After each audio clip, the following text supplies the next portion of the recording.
Welcome to A Well Cared For Human, the podcast that tries to convince you that you are 100% normal and an even better than okay example of the human species, despite the fact that sometimes we feel like the craziest, most incapable, or worthless creatures on the face of this planet. I'm Kory, an author, a creative, and the host of the show. Whatever you're bringing to the table today, I hope this episode proves to be a dose of inspiration for you on your quest to become a well-cared-for human. You can find the episode show notes, your free wellness blueprint, and more at awellcaredforhuman.com. And as always, thank you for listening.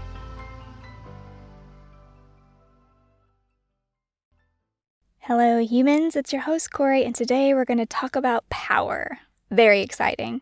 A couple of weeks ago, I talked about independence being the key to power and giving you the opportunity to connect with your power. But in this episode, it's more about how to protect and strengthen the power you already have, which will help you move forward in your life, make the progress you need to make in order to feel like all of this hard work is worth it.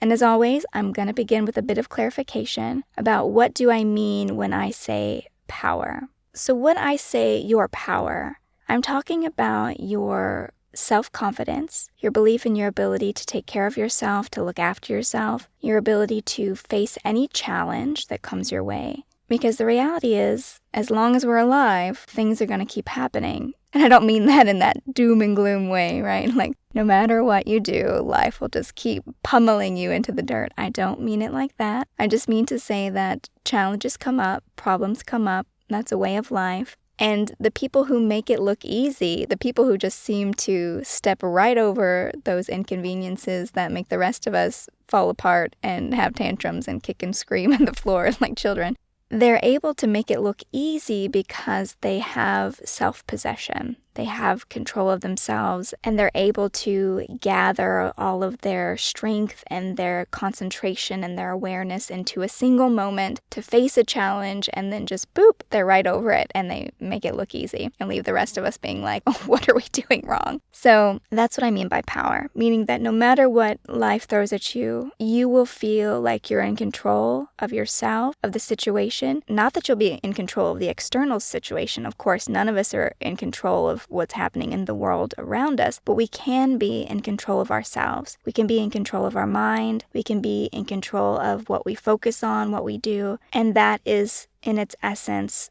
the source of our power. I would argue that everyone innately has this power. They have this strength. It's just that we have a tendency to do a lot of things that weaken that power, that undermine our abilities. And so I'm going to talk about some of the things that we do that weaken ourselves and how we can stop doing those things. One of the things I used to do that weakened my belief in myself was I would dwell in the past. So dwelling in the past, it keeps you away from the present moment, which I've already talked about before, that the present moment is the only place we can experience joy. So we should try to be in the present moment as much as possible, because I don't know about you, but I would like to feel as joyful as possible, as much as possible. And I know that's unrealistic. I can't be a joy machine 24/7 every day of my life, but I would like to occupy that space as often as it is available to me. And my ability to do that means having to be in the present moment. But I would weaken myself by going into the past, by obsessing over things that had happened, over previous outcomes, and sort of seeing myself through the lens of my trauma. Now, there are many different ways to, quote, dwell in the past, and everyone will do it in their own way. So for me, it was an inability to see how I had grown, to see who I had become. I kept thinking I was the person I was in the past, and so that's how I was stuck. I thought that I was still this person who was controlled by her environment, controlled by the abusive people around her, that I had not, in fact, gotten any stronger, that I was still the same person. It didn't click to me for a long time that I had moved past that I had moved beyond that in fact now I had developed a lot of skills and abilities that could serve me, because I only saw myself as I was. But another way that people dwell in the past is they replay what happens, they get really stuck on what happens. I definitely did this as well, where I would blame myself for maybe not protecting my mother. I talk about this quite a bit in the Who Killed My Mother podcast. she was abused and she went through a lot of difficult, terrible situations. And I know it's not a child's place to protect their mom. Now, as an adult, I understand that. But when I was younger, I did not. And I would really blame myself for not being able to get her out of her situation, not being able to protect her. And so going back to those scenarios, replaying them, torturing myself, being like, oh, I should have done this, or gosh, I could have handled it like this, or that cycling back over things that I could not change, that were beyond my control, that was definitely weakening me and weakening my connection to the power I had built up over time. So obsessing about things that have happened or refusing to see that you have changed, those are ways of dwelling in the past. But of course, there's the other side of that coin, which is dwelling in the future. Being so attached to an outcome or a desire that you do not appreciate where you are. You cannot see clearly your present abilities, your present opportunities, everything that you have available to you at that moment to build that future. I'm really guilty of this because I kept pushing and pushing and pushing. Oh, if I could just get here, if I could just do this, everything will be better. I will be out of this. I just have to go, go, go. And there's definitely a place for that forward orientation, that future orientation. Having a connection to your dreams, to visualizing the sort of life you want, that's not a bad thing. But what it does prevent you from doing is connecting to this moment that you're having right now. It keeps you from seeing the opportunities and the pathways that might lead you to that future you want because you're so forward focused that you are missing doors that are opening for you right in this very moment. It also disconnects you from gratitude, appreciation, being able to see how amazing you are because of how far you've already come in all the ways you've already done the work and you've healed and you've made progress. Living in the future prevents you from appreciating just how amazing you are right now. And it's when we're able to connect to this present moment, this present gratitude, this present appreciation, we feel more powerful. When I feel grateful for something that's happened, when I feel joyful in the present moment, I feel strong, right? I feel very steady. But I can't occupy that space if I'm going either to the past or to the future, or, let's be honest, often vacillating between the two, just fluctuating back and forth between the two. So not being in the present, that's one way to weaken your power. Another way to weaken your power is trying to control things that are beyond our control. Here are some examples of things that it took me a really long time to realize that I had absolutely no control over. I have no control over the thoughts and feelings of other people. I can't make them feel certain ways or think certain ways. I can't make them particularly think or feel a certain way about me. And I'm also not responsible for that. For example, when my mom would have these very depressive episodes when she was really on the downward spiral of her mental illness, right? When she was going down rather than swinging up into mania, when she was being depressive, I felt like that depression was my responsibility, that I needed to cheer her up, that I needed to make her feel better. Or sometimes we do this with our friends, right? Someone else is really gloomy, or like I talked about in the anger episode, sometimes we feel like someone else's anger is our responsibility. If my wife gets really mad at me, I feel like I have to make her not mad at me. But her anger is actually not my responsibility. My father's anger was not my responsibility. My mother's depressive moods or anxiety, not my responsibility. And I have a lot less control over the feelings of other people than I think I do. And let's be honest, we have a lot of feelings and thoughts all by ourselves, okay? I don't know about you, but I have about 5 million thoughts in my head in any given second. And I have a lot of feelings that come up with those thoughts. And so my power is best used when I stay with myself, when I give attention to my own thoughts, to my own feelings, because that's my responsibility and that's where my true power lies. That's what I can actually control. I can't control the thoughts and feelings of other people, but I can control my thoughts and feelings, or at the very least, I can balance them and work with them and have an equilibrium with them. And the same is true for outcomes. We think we can change external outcomes if we could just do this, this, and this.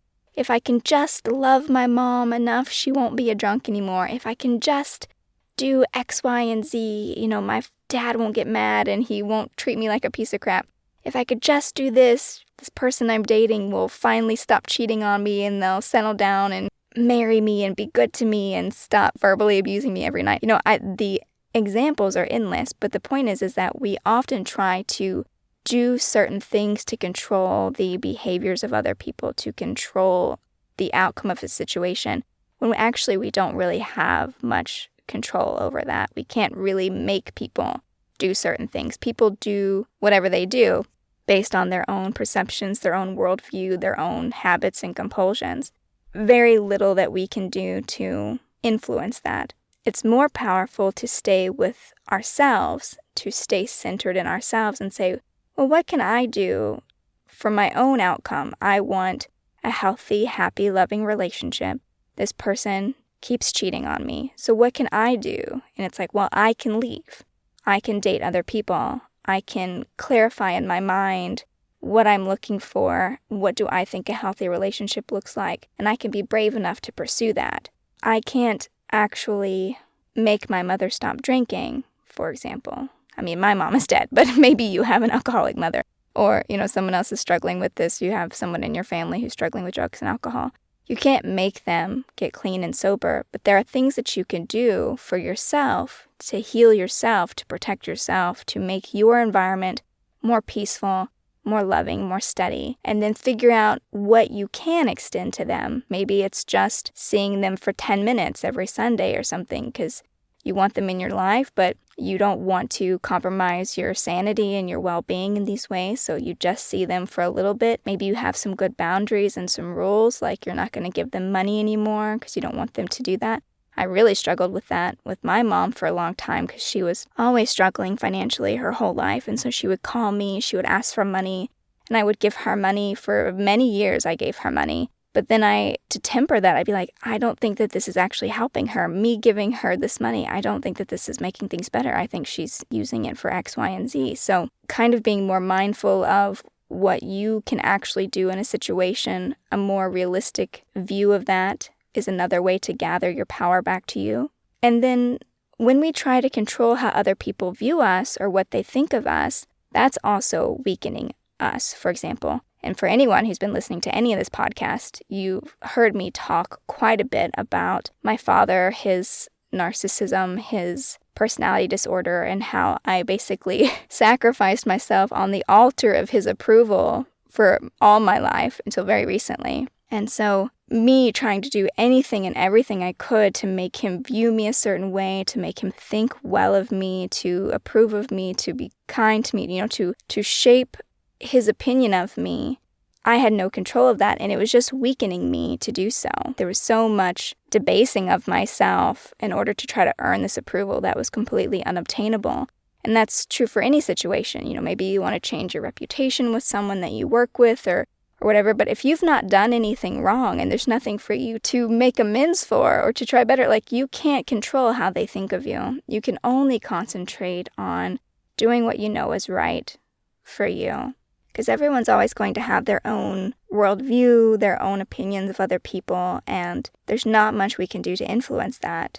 It's more important how we feel about ourselves, as cliche as that sounds, but that's where our power lies. If we have a great relationship with ourselves, if we have a great opinion and view of ourselves, we'll feel powerful, we'll feel strong, we'll feel steady, and it won't matter if all these vacillating, fluctuating, inconsistent, unpredictable opinions of other people come and go. It won't matter because you'll have a good view of yourself, you'll love yourself, you'll be proud of yourself, and so it won't matter if the weather of someone else's mind changes, whether they're in good moods or bad moods. None of that will matter to you because you will be steady within yourself, and that's a very powerful and strong position to hold. Other things that we do to weaken our power is we overthink. Shout out to my overthinkers out there, where we take the smallest grain of sand and we just mull over it until we've burrowed, halfway to the other side of the earth. Overthinking definitely weakens your power because you're, again, destroying that sense of presence, that realistic, grounded connection to what's really going on around you, because now you're just living in the abstract and things can just get wild in there. Destructive patterns also weaken our power. Anything we do to undermine ourselves, to destroy our self-confidence, when we talk down to ourselves, when we're unkind and abusive to ourselves, if we hurt ourselves in any of these ways that I've talked about over different episodes, we're definitely weakening ourselves when we do that, because we're essentially attacking ourselves, hurting ourselves. And then the same for numbing out or avoiding. If you numb out or avoid your emotions, if you're trying to escape from them, you're doing it at the expense of your awareness. You're doing it at the expense of wisdom. Because to be present is to be aware of what's going on within you and in your environment, to gain the wisdom of, okay, this is what's happening. Let me look at this. What can I actually do about this? It gives you a chance to be proactive. But if you're just trying to suppress it down because you're uncomfortable or you don't like the situation, it's bringing up fear in you, it's bringing up your triggers, then you're weakening yourself because you're also taking away your ability to address the situation directly and immediately with all of your capabilities at your command. So let's say we've done some of that. We've been dwelling in the past or the future. We're trying to control people or situations beyond our control. We're trying to make people think about us or view us in a certain way. We're thinking too much. We're indulging in destructive patterns or numbing out or avoiding our feelings. So we're taking all of our power away. We're kind of throwing it out the window in these ways. How do we get it back? How do we gather it up so that it's here with us for us to use, for us to feel strong and confident and empowered and proactive, like we can handle any situation that's going on. We're feeling good. We're feeling steady. How do we gather it back if we're doing any of those things that are weakening ourselves? My first suggestion would be to practice being instead of doing. Being is existing, and it's really difficult to explain. I feel like that's a whole other episode that I should probably do really soon, but we live in the cult of doing, at least here in America. I don't know what's going on in the rest of the world, but in America, we love doing stuff. We love progress. We love charting our forward expansion into, I don't even know where we're trying to go. But if you turn that off, even for a little bit, and you just be, just sit with yourself, cup of coffee or cup of tea, look at the sky, be in nature, go sit in a park somewhere. Don't have an agenda or an objective, just be with yourself. There's something really transformative about the power of presence, and I feel like I just said a whole lot of words that didn't mean anything. Like that was just be something that would be on a meme on the internet, the transformative power of presence, and means like a whole lot of nothing. But the point is that doing, rushing through our days to accomplish as much as we can, it's still running from ourselves. Like we're still weakening ourselves. We're still doing everything we can to get away from ourselves. But when we sit with ourselves, and I mean literally, it's just you. And that could be in meditation, or that can be, like I said, outside in a park, or you're just with a cup of coffee in a cafe or something. Just being with yourself forces you to slow it down and to get a sense of who you are, like what's going on, just taking a moment to look around you and figuring out where you are. It's very transformative, and it's something that can definitely help to gather your power to you, is to stop running from yourself in that way, to just take a break from thinking. We think so much. I mean, I cannot be the only one, right, who's thinking all day, every day about everything. And again, having those good boundaries, clarifying what you can and cannot control, what you can and cannot influence in others around you, sticking more closely to yourself, to your own field of power, in which you are looking at your thoughts, your feelings, your circumstances, and you're giving them the loving attention that they need. That helps you to gather your strength back to you instead of being out there trying to overextend yourself, weakening your power. Something I learned when I studied martial arts for all those years is that if you overextend your limbs, your arms, your legs to try to hit someone, I'm imagining a sparring situation for those of you who are not into martial arts, and this is not a great metaphor for you, but I'm sure we've all seen like a kung fu movie or something, right? So imagine you're sparring, there's another person. If you're extending way out to touch them, and you can't quite do it, which is pretty much what happens when we're trying to control things outside of our environment. We're stretching beyond our means. Not only are we more likely to get off balance, to fall, to not land a blow, but we also lose connection with our steady center, and we're more vulnerable. We're more likely to take a hit ourselves. It's just not a great place to occupy. So the more you can realize that it's better to stay closer to your center, stay connected to your center, to what you can actually do within your realm of influence, and then just practice letting go of everything else. That is how you maintain your sense of power. You maintain your sense of steadiness and your strength. So that's all I wanted to say for you today. I just wanted to talk about you've got power, whether you realize it or not, you've got it, but maybe you're giving it away all over the place. And if you are, here are some ways you might be doing that. And I would love to encourage you to gather your strength back to you, not just because you'll feel better, you'll feel more steady and confident and grounded, centered is the word I want, in your life, but you'll also just have an easier time dealing with these difficult moments, these difficult situations. So I hope you found this episode useful. And if you're feeling run down or depleted or overextended, please consider trying some of these techniques in order to gather your strength back to you, to reconnect with your power. And of course, I will be back next week with another episode of A Well Cared For Human. But until then, please take good care of you.